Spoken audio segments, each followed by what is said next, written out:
Okey Kak, kalau macam ni berapa ringgit ni Kak? Hai Kak. Hai. Jual apa ni Kak? Kita jual banana pudding. Kita ada 3 flavors. Strawberry pudding, kita ada brownies chocolate dan banana. Boleh lah Kak, saya nak strawberry dengan banana pudding boleh? Strawberry dan banana pudding.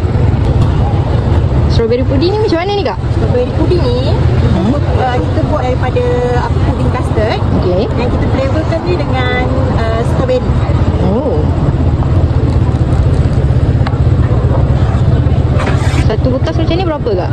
Bekas macam ni 15 je. Kita bagi biskut lagi. Okey. Banana ni sama juga. Dia buat daripada custard. Pudding custard yang kita letak pisang lah. Pisang. Harga pun sama Kak? Harga sama. Ini dia punya topping, biskut crumbs. Setiap bekas besar kita akan bagi biskut.